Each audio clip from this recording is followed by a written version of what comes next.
top of the head some simple things. For example, if a student is very dyslexic, it's very simple teaching a student how to do the text-to-speech function on a Chromebook so everything is read to the student.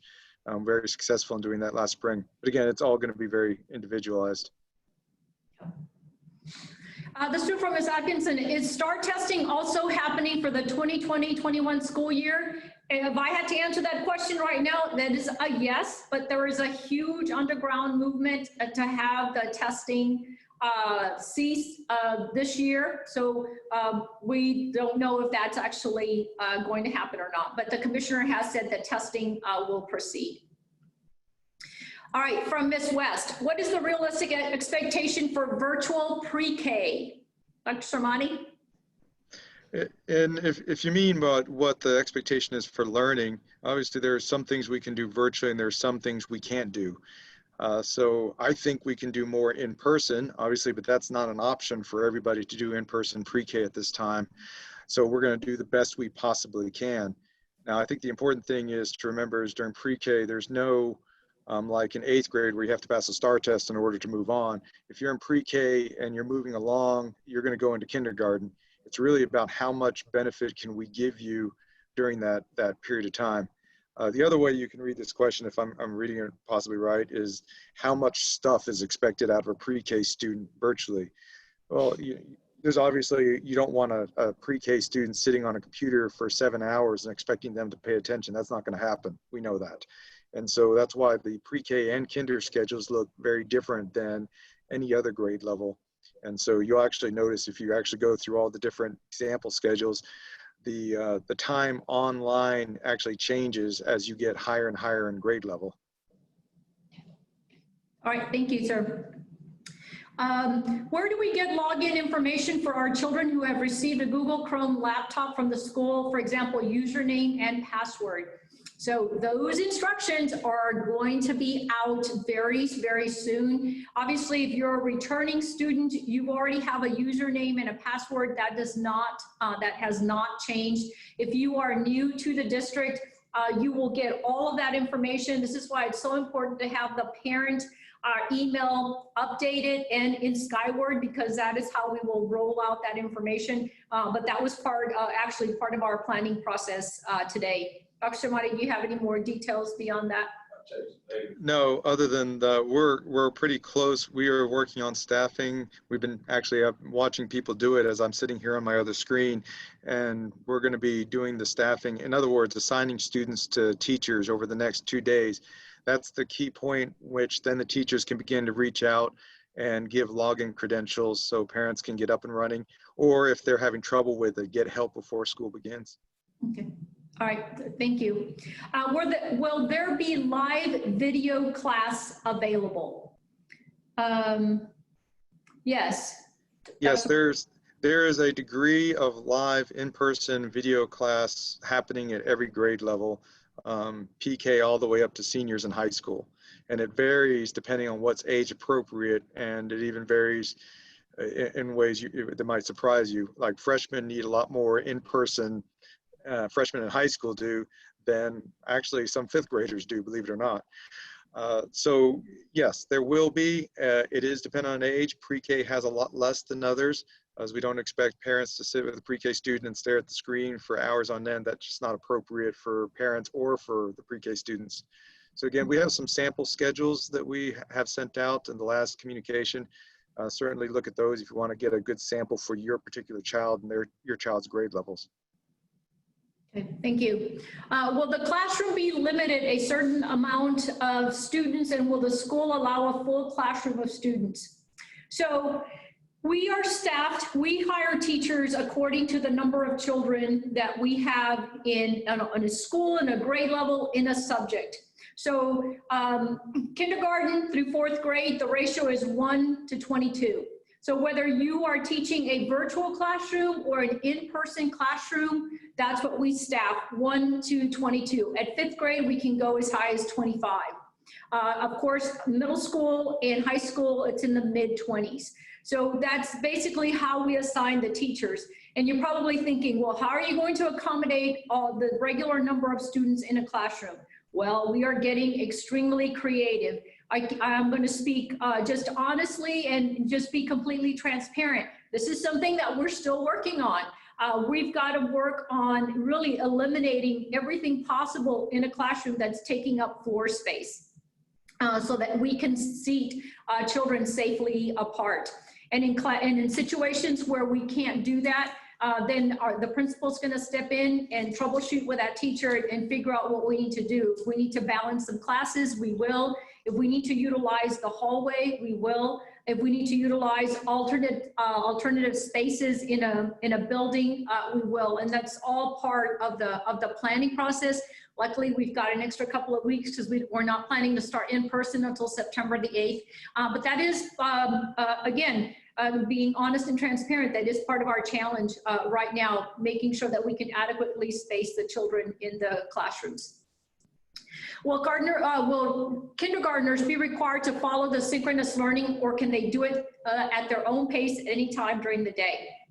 Go ahead, Dr. Simon.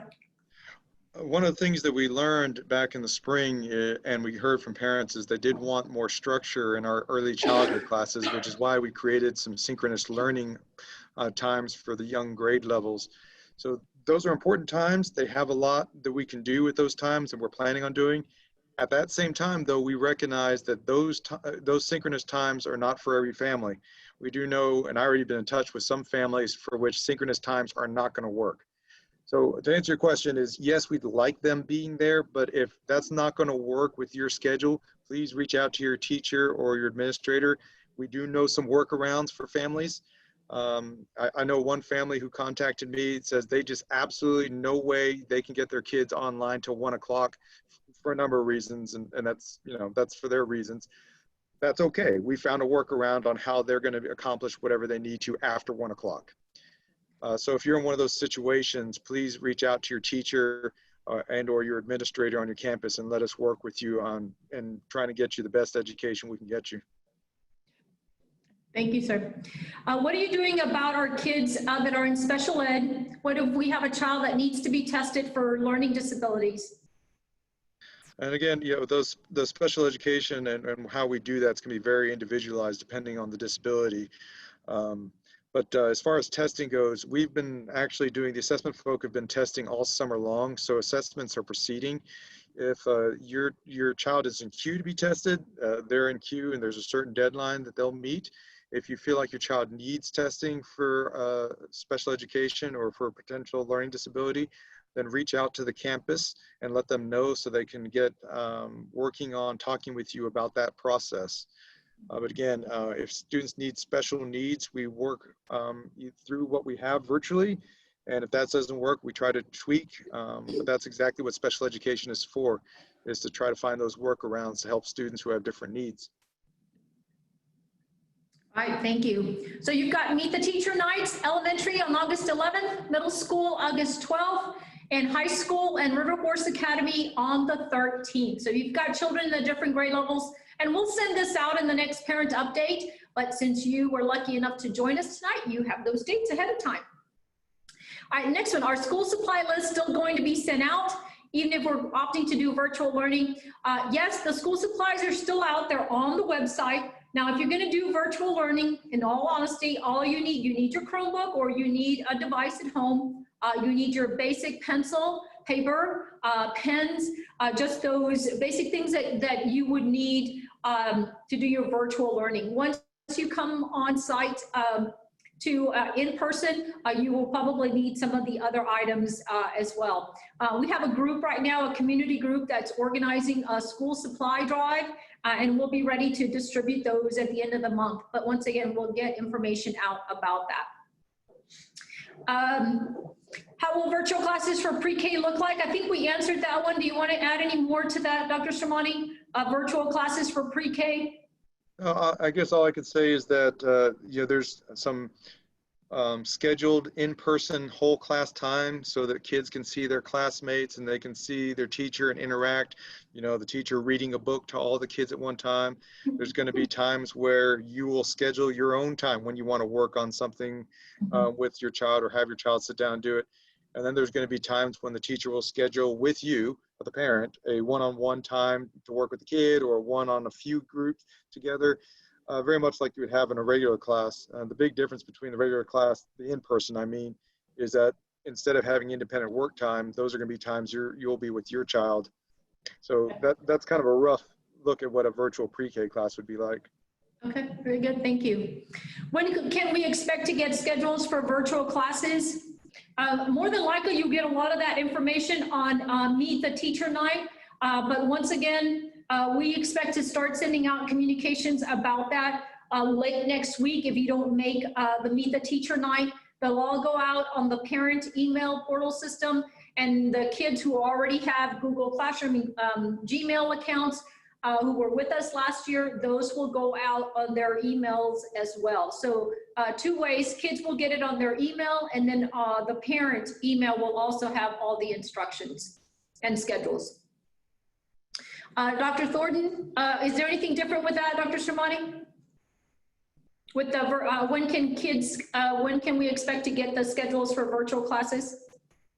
No, I think the one thing for people to know is one of the things that's holding us up so that we couldn't get them out any earlier is we had to wait until we hit the TEA deadline for parents to opt to virtual learning or not before we could set class rosters. And that deadline was earlier today, this morning. So that's why we're just now doing class rosters. Once we have the class rosters, then the teachers know who to contact. Otherwise, we could have let you know ahead of time or what teacher you would be getting. So some of that is because of the unusual circumstances that we're in, which is why it's going to be a pretty tight timeline for us to get you information about who your teacher is so you can plan for your back to school night. And remember, it's all virtual. So you'll be doing it from home, and it's going to be 3 separate days, elementary, middle school, high school, in case you have kids at different grade levels. Okay, very good. Thank you. Does a breakout on one campus warrant closing the entire district? No. We are going to try to isolate these closures and these breakouts as much as possible. I think our current guidelines, we would close the entire campus if we had an outbreak on more than 5 separate facilities or campuses. So in our case, that would be more than half of the campuses having to be shut down. So we know that there's going to be outbreaks and we're prepared for them. We have a communication system in place. We have a response system in place. And our goal is to obviously try to work and beat this pandemic and stay open as long as we can once we're able, once it's safe to be able to return to campuses. From Ms. Casey, so will we have our student schedules by Meet the Teacher so we can plan accordingly at home? Not necessarily. We're, like Dr. Sermani was saying, the survey for students and parents to select virtual versus in-person just closed yesterday. So now it's a matter of assigning teachers, and we're going to do our very best to get it done, but you will get a notification of who your teacher is going to be.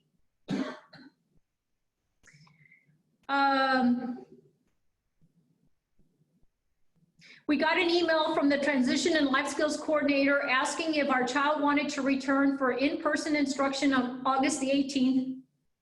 And yes, we do have some isolated classes in special education that will start in person on the 18th. We have requested information regarding safety measures. This is our second time asking for this info, as this was part of the original ESY disaster. Is there a reason this information is not accessible to parents? So the instructional plan that went out on July 2nd has safety measures in there. Our principals today, we finalized the training, the safety training protocol that we're going to use to train our staff with on August the 6th.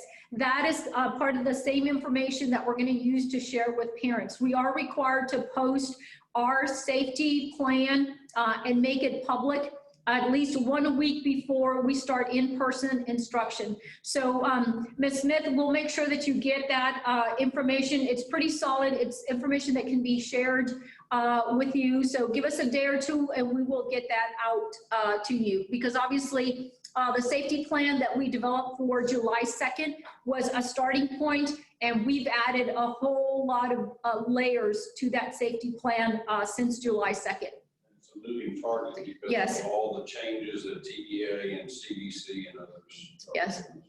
And Mr. Gideon was just adding, I don't know if you heard him, that the safety plan is not, it's an evolving living document. So for example, this morning we trained our principals with the public health notice that was dated July 28th. So today, this afternoon at 3 o'clock, when we have our weekly meeting with the commissioner, he sent out another public health notice update dated August 4th. So just from within a few hours, from one day to the next, we get changes. And it's really not huge changes, but it provides clarity for the campuses as the commissioner receives questions from people like me, from superintendents who want some clarity on some of these measures. All right, can we briefly understand the asynchronous option, as synchronous is not an option for our family? Dr. Somani. Sure. So I think the easiest way to think about this is to separate out how we take attendance from how we're actually going to teach your child. And I think that that's the easiest way to start with this. So let me just talk about how we're going to teach your child. Regardless of what grade level your child is at, there's going to be some synchronous checkpoints for when we want your child to be able to touch base and be part of a class. There's less of that at pre-K and more of that at 5th grade. So that being said, there is how we take attendance. We've been given a lot of flexibility from the Texas Education Agency on how we can count your child present. In certain circumstances, like for example, it sounds like your family, it may not be possible for your child to be present to synchronous instruction or any of it during the time of the day. We have 3 different ways we can capture attendance for your child. And I'm just going to use another family as an example from last spring. I knew of a family who the child care provider had really just couldn't use a computer. Let's just say that. And so the child could do no work during the school day. At 6 o'clock every single day, that child logged in with their parent and did every single assignment. I mean, everything we could ask that child and more, quite frankly, that parent went above and beyond. Under the old rules, we had to do some wiggling and trying to get it all to work. Under these new rules we have this year, if that same case happens again, we would be able to count that student as present every single day, count the grades, and everything would be fine.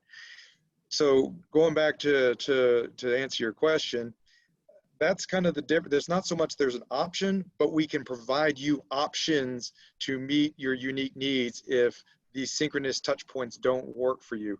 And those options are going to vary depending on what grade level your child is at. So I guess as Ms. McCoy, when you get to that point, I think I might have answered an email from you recently, but when we get to that point, definitely reach out to your campus teacher, explain your situation. If the teacher isn't sure how to solve it, that's okay. We work with the principal, and ultimately we have a couple of really, really unique situations where sometimes my staff here at central office jump in and we try to really come up with a unique solution. And so I hope that answers the question. If it doesn't, feel free to pop in with another follow-up. All right, this one, will there be any temperature monitoring deployed on campuses?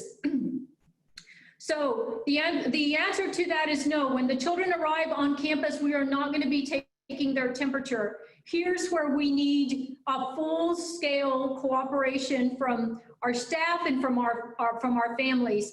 We're going to expect and they have faith that every single family is going to screen their children before they send them to school every morning.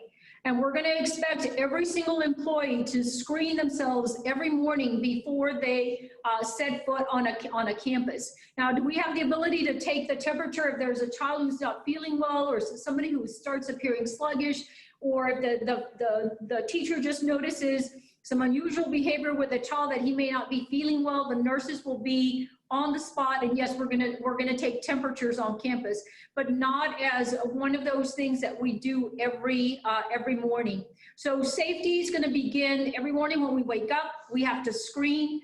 We're working right now on getting an app where all of our employees are gonna be required to check in every morning on the app to say that they have screened and that they're not exhibiting any of those symptoms. They log it in and they come to work. We're in the process of trying to do that for students as well. But that app it's not fully developed yet. It would work in conjunction with Skyward, which is what we use for registration, and that's the system that houses all student information. So at some point, we will be asking once it's ready to be deployed, we will be asking our families to log on and simply indicate that they have screened their child and that their child is able to come to campus. If we have families that don't have thermometers at home, we're working with our school nurses to have a supply of thermometers that can be given to families who may not have one. All right, Dr. Thornton, is the 5 per 100,000 per tested people or population? No, it's by population, 5 by population. Will the kids be tested on a daily basis? No, not at school. Once again, we expect the screening to take place at home with our parents.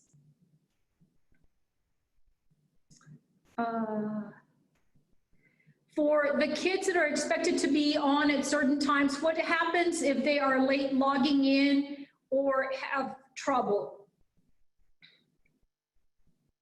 Dr. Sahan? Yeah, I was going to say, I think we can pretty much all expect that to happen.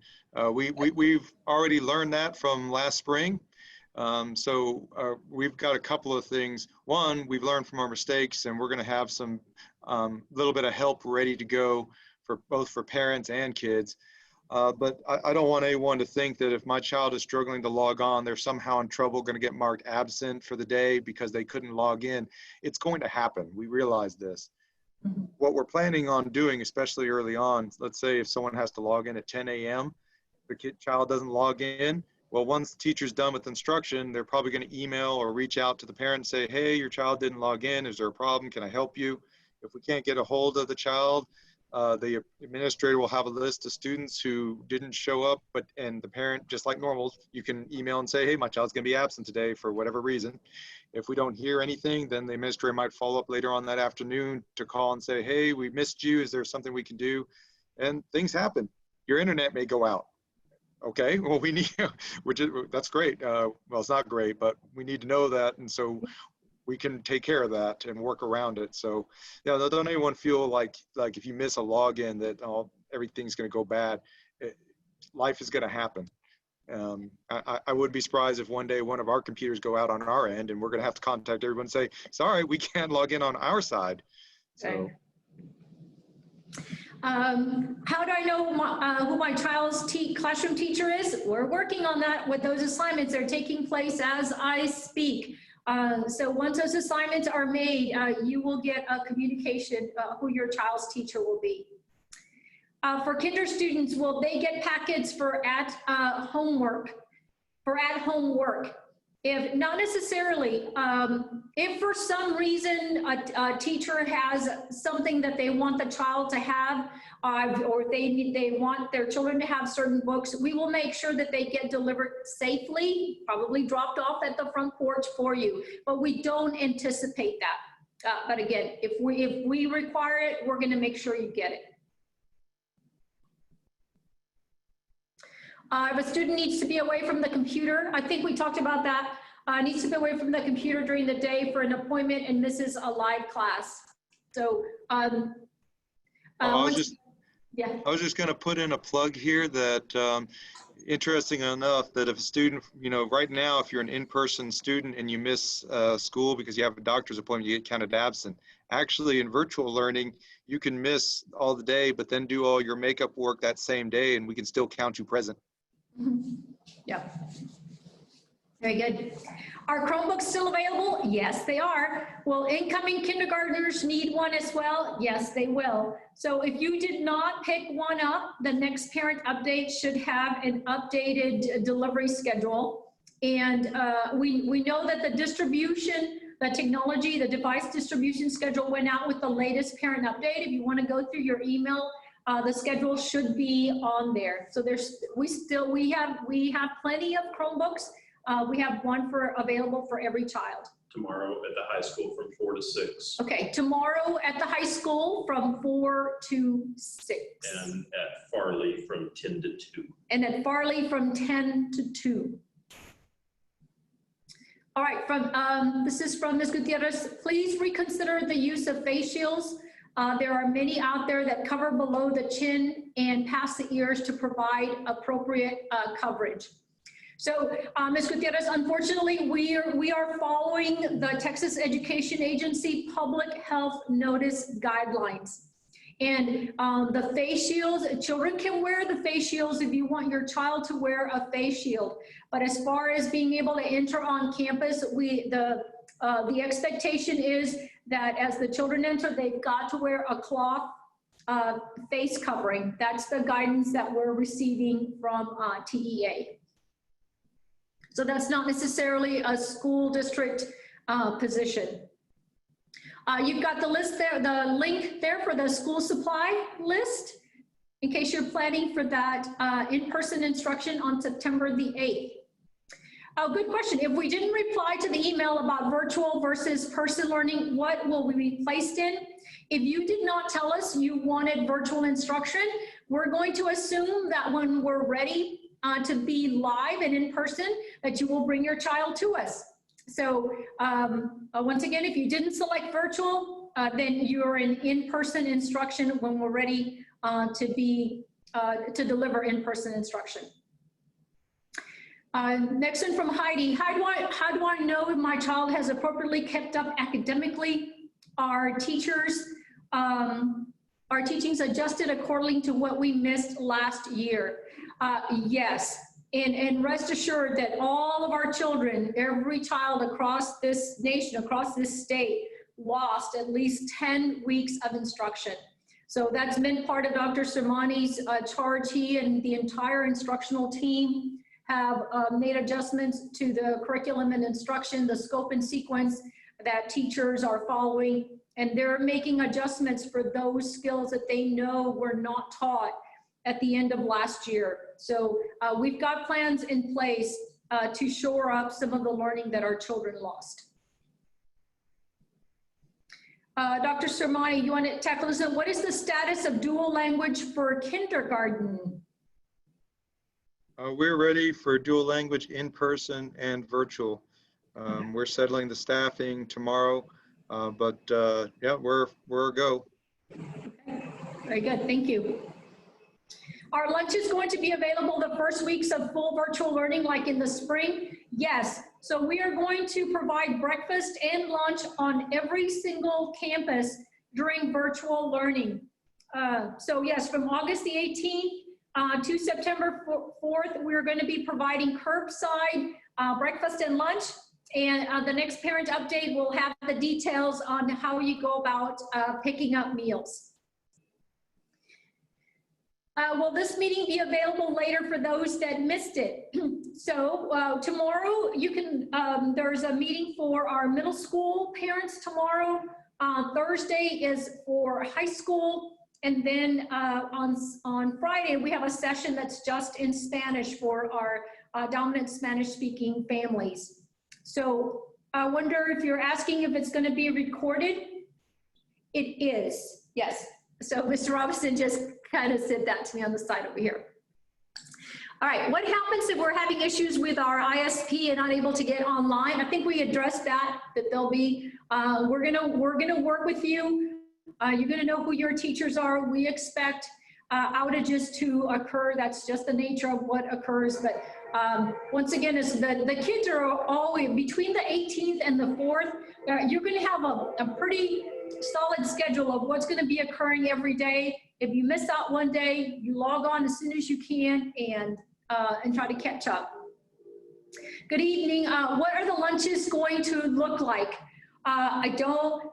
Once again, we're going to provide them whether you're in person or you're virtual. curbside pickup. I do know that Mrs. Martin, our Director of School Nutrition, did say that once we start in-person learning, the lunch delivery may have a specific time that you can come and pick it up, because obviously our lunch crews are going to be working on trying to feed the children that are there in person. And some campuses may not have enough people to run all the lunch lines and then have somebody outside for curbside pickup. But once again, once we're ready to return to in-person, we'll have those schedules out for everyone. Does the district have concerns about kids falling behind and learning from last semester and virtual learning starting off this year? Yes, most definitely. I'm glad you asked that question, because that's something that's heavy in my heart as a lifelong educator. Yes, we are concerned about our children falling behind. Our virtual learning this year is going to be very different from what you experienced in the spring. Our teachers have been working diligently to really shore up what we weren't able to do in the spring. So those virtual lessons are going to look, again, very different from what you saw in the spring. I think our teachers did a phenomenal job of switching from being in person to online from one day to the next.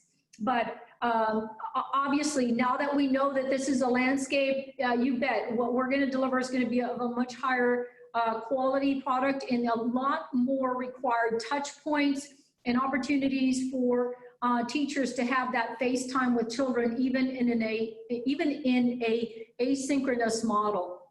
But yes, that is a concern that is weighing heavily on all of us. But we're not going to let it stop us from trying to do our very best moving forward. But thank you for asking that.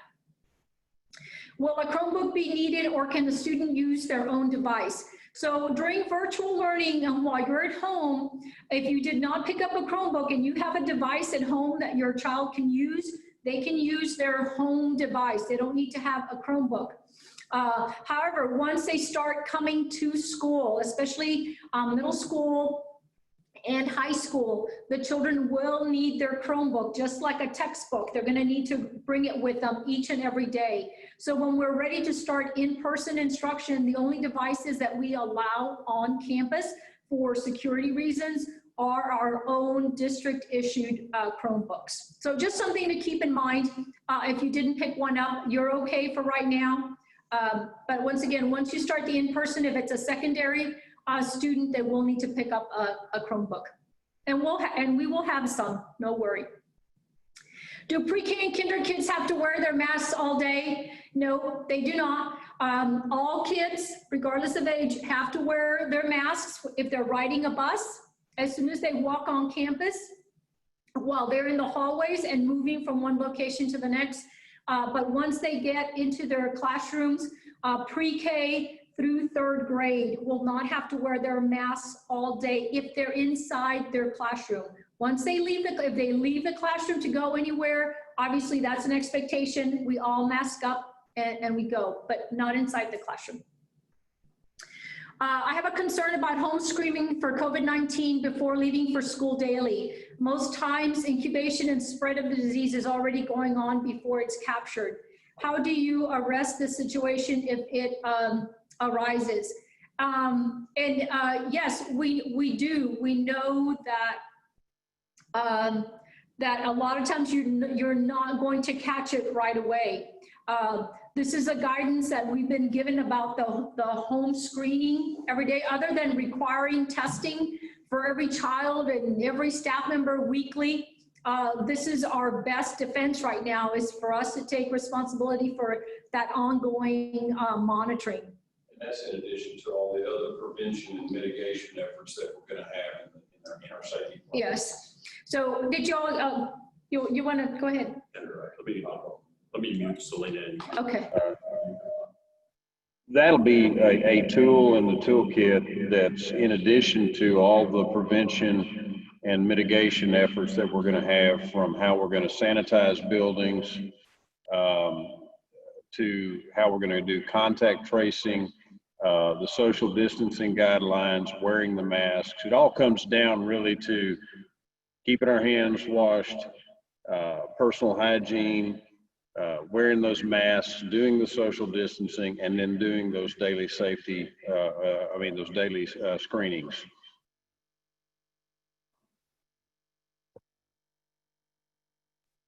No, thank you.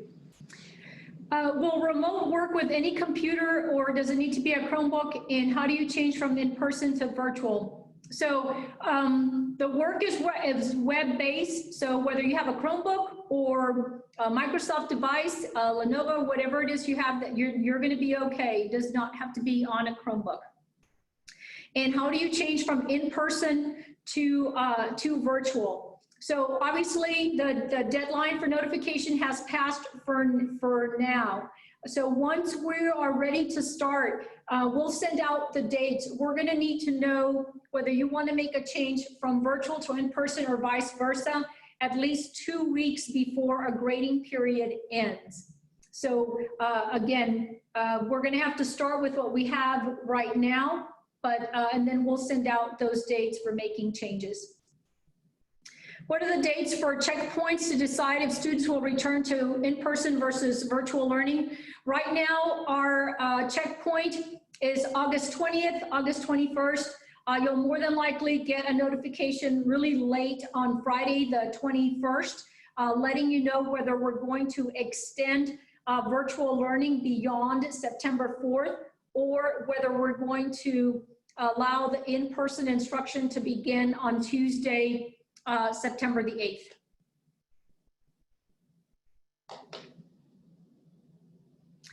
Is it too late to register pre-K and kinder for the dual language program? I don't believe so. Dr. Sermani? No, I don't believe so. Pre-K students have to qualify for the dual language program, meaning they have Spanish language. And then kinder, I think we can still opt some students into it. I believe there's still room. Okay. Good, thank you. So it's the same question, the next one. How do I sign up how do I sign up my kindergarten student for dual language? Yeah.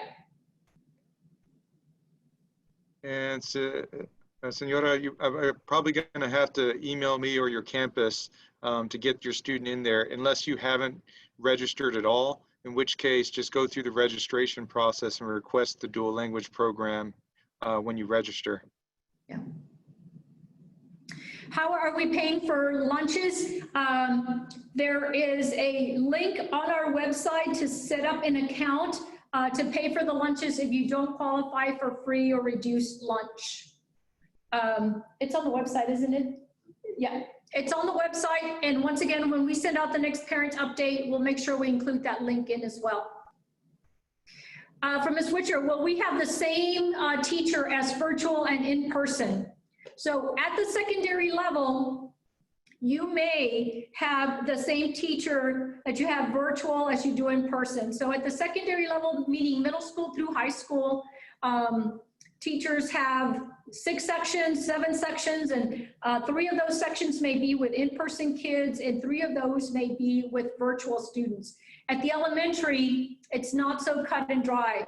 We are making definite assignments for teachers. They're either going to have a virtual class or they're going to have an in-person class. So if you decide to make a switch at the end of the grading period, chances are when you bring your child, say if you go from virtual to in-person, when you come to in-person, it's very possible that you could have a different teacher, unless the entire virtual class decided together that they were all going to become in-person. Then that would be ideal, although it never happens like that. The principals would just love it for an entire virtual class to decide they're going to come to be in-person, or an entire in-person class to decide to go virtual. But obviously that is not the ideal world. There's a thank you note. Thank you very much. Appreciate it. Where can we sign up for the dual language program? Go ahead, Dr. Samani. I just typed in a note there for everybody. And so if you've not registered your pre-K or kinder student, when you register through the online system and start that process, you'll have a chance to ask and request the dual language program. If you already have a kinder or a first grader that is currently registered, you need to contact your campus as soon as possible and request if it's possible for you to move into a dual language class. And then the principal or the registrar will walk you through that process. Okay, thank you. And Dr. Sermani did type in the process to do that. Mr. Robinson also put in some information on Chromebook pickup schedule. So you've got the links there. You might want to click on them because here we're getting to 6:23. If you want to click on those, they'll stay live on your tabs in your computer. And there's the child nutrition link as well. For lunch and breakfast that is going to be provided for pickup are the students that don't have free reduced lunch. Will they be charged at pickup?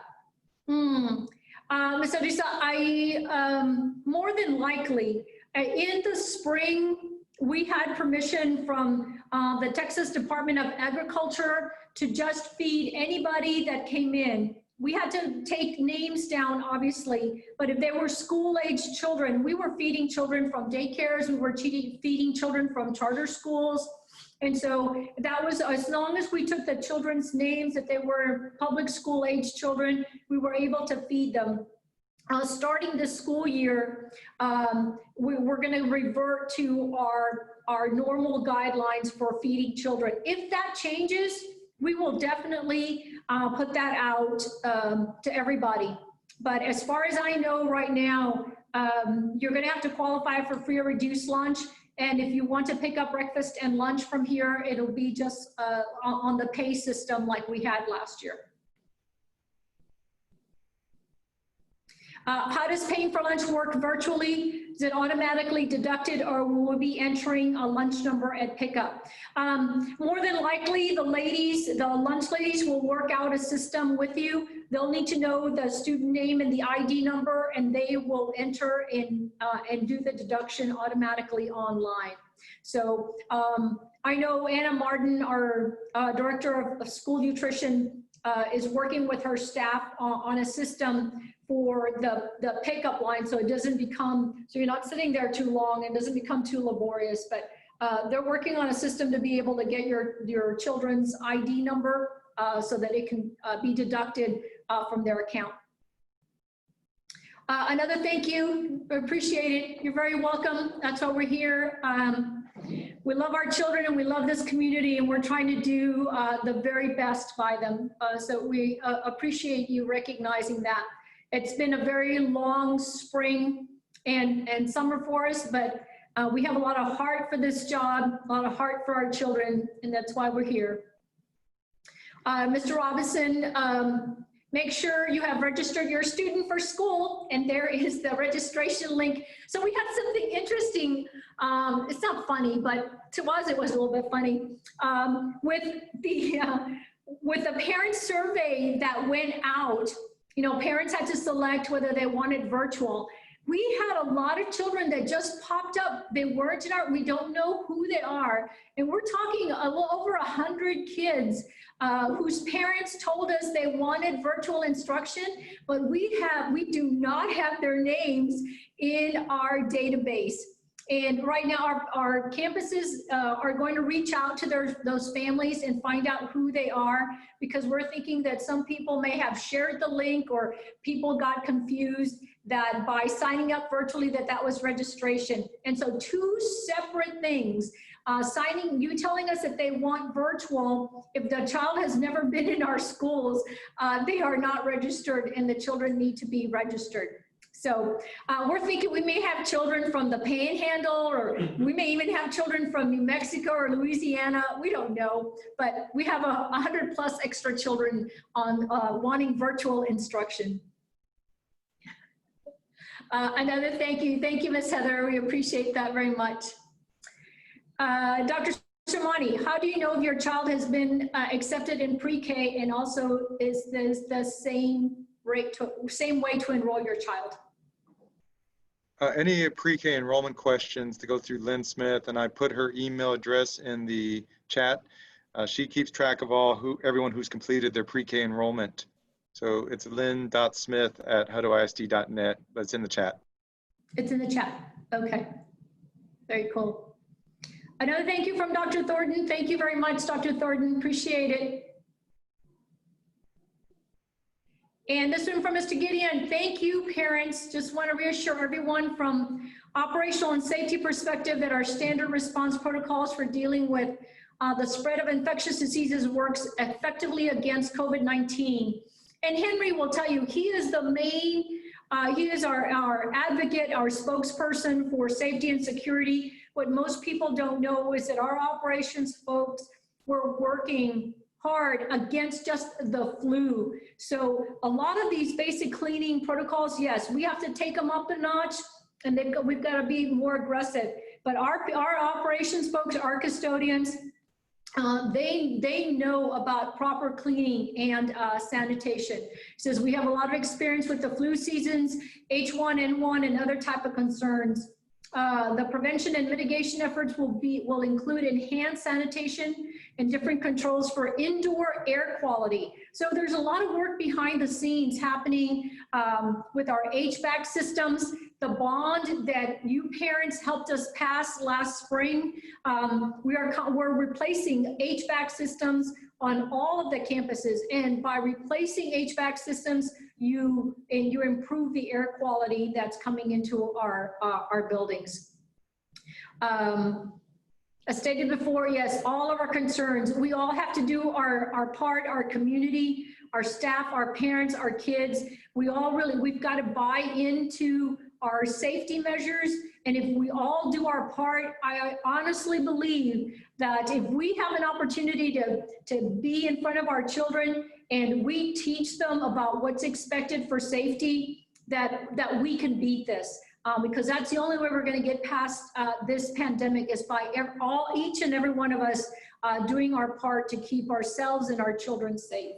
So thank you, parents, for supporting us and for entrusting us with those safety measures. And trust me, when something doesn't work, we're not going to stick with something just because that's what we said we were going to do. If it's not effective, we monitor and we adjust.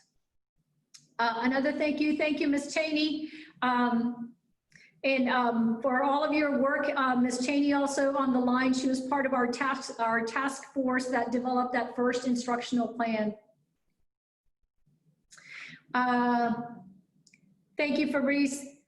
What is the first opportunity to switch from virtual to in-person for kinder?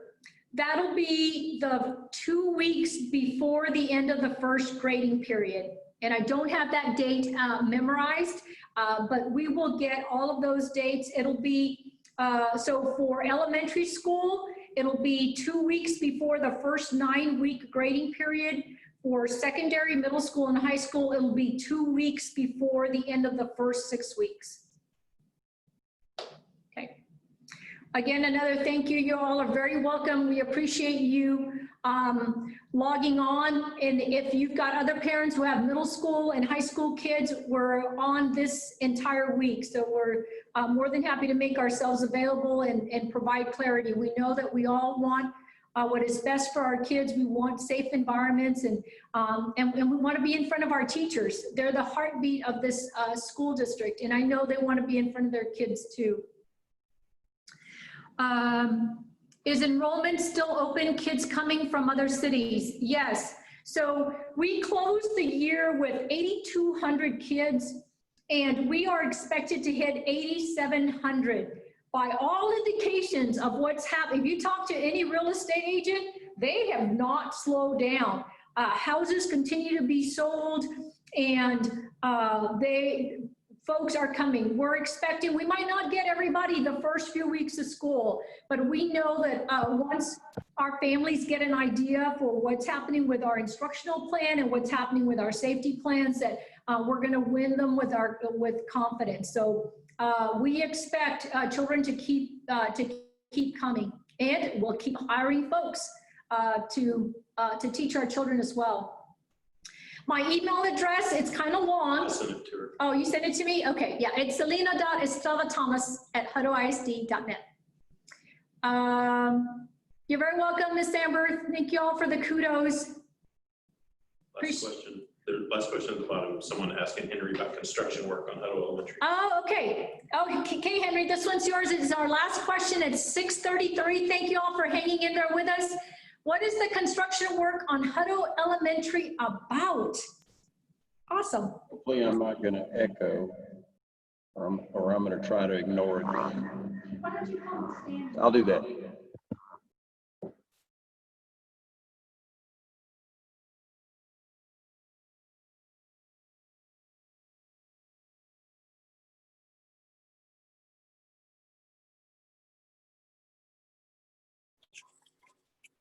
Thank you very much.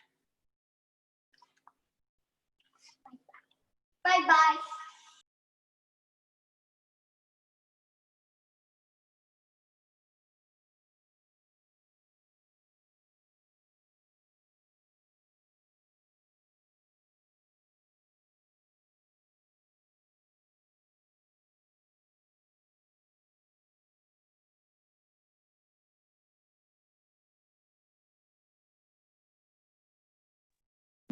Still 60. Okay, cool. Can y'all hear me now? Can you hear me now? Yeah. I apologize. There are actually 5 construction projects going on. They're renovation projects. 4 of the legacy campuses are getting some remodel work on the interior of the building to create some of that project-based learning space and collaborative areas. And we want to thank the taxpayers. This was an opportunity for us to take your hard-earned tax dollars and provide some equity to try to match what we've done with our newest campuses of Curley and Howard Norman.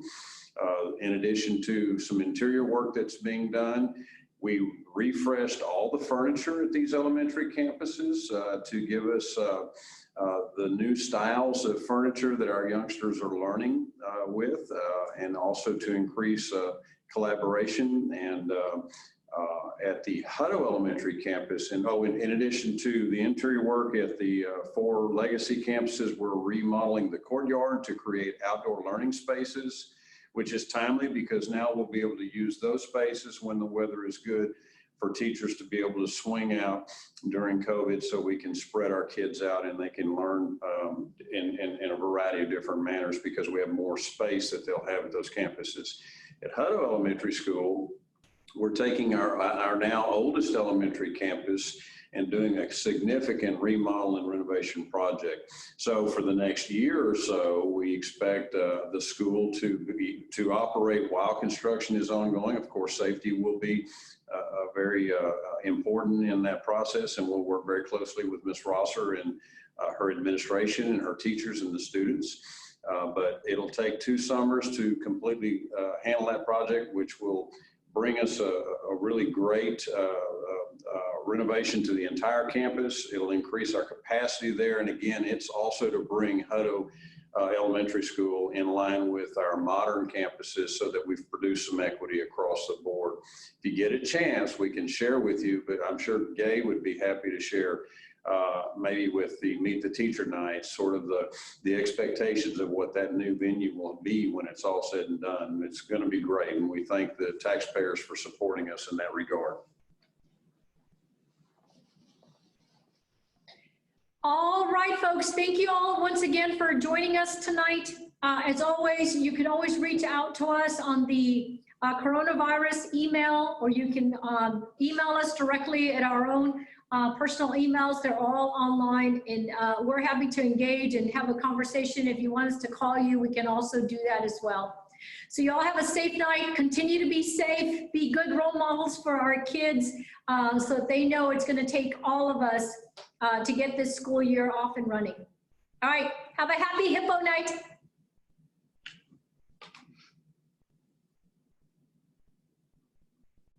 Good session.